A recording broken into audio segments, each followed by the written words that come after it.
நகர் bus stand எப்படி இருக்கு பாருங்க. தண்ணீர் மிதக்கின்றன வாய் முட்டு வாடி அப்படின்னு சொல்ல மாட்டா. பாருங்கள் இவ்வளோ தண்ணி நிற்குதுல்ல. வாங்க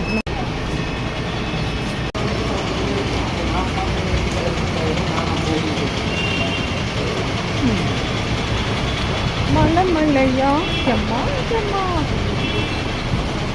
பாரு அங்கே பாரு குச்சை ஊற்று குத்துறான் பாரு.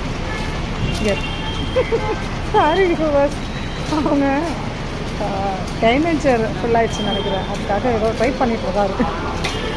பாருங்கள் அவர் கீழே இறங்க முடியாமல் தவிக்கிறார் அவர். ஸோ பஸ்ஸு வந்து தண்ணியில் தான் வருது. ஸோ இன்னும் கொஞ்சம் நேரத்துக்கு கடல்லே வர ஆரம்பிச்சிடும். ஓகே, எனக்கு மழை வருதுன்னு சொல்லிட்டு கொஞ்சம் சீக்கிரமாக விட்டுட்டாங்க. ஸோ அதனால் சீக்கிரமாக விட்டு போகிறேன். மேக்கப்லாம் கலந்துருச்சு. நானும் விட்டால் போதும் எஸ்கே போய் வந்ததே பெரிய விஷயமா இருக்குது. ஏன்னா மழை காற்றெல்லாம் இன்றைக்கி நிறையா இருக்கும். அதனால் பாப்பா வந்து இருப்பாள். அதனால் டைம் ரிக்வெஸ்ட் பண்ணி கேட்டு போயிட்டுருக்கேன். இந்த மழையிலேயே வீட்டில் போய் அவள்கிட்ட என்ன திட்டு வாங்க போகிறோம்னா வீட்டை எப்படி வச்சுருக்காளோ போய் பார்த்தா தாங்க தெரியும். பாய்.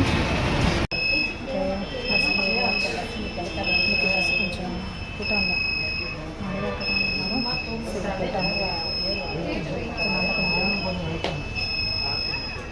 ஏன்னா எனக்கு அட்ரஸ் தெரியல. நான் வந்து கேட்டு வர வேண்டியதாக. ஸோ போட்டு பண்ணுறேன். அப்போது கோயம்பேடு பஸ் ஸ்டாண்ட் எப்படி இருக்குன்னு பார்த்தேன். எப்படியும் நான் நம்ம பார்த்துக்கிறேன். கோயம்பேடு பஸ் ஸ்டாண்ட் போவாங்க அது பார்க்கலாம்.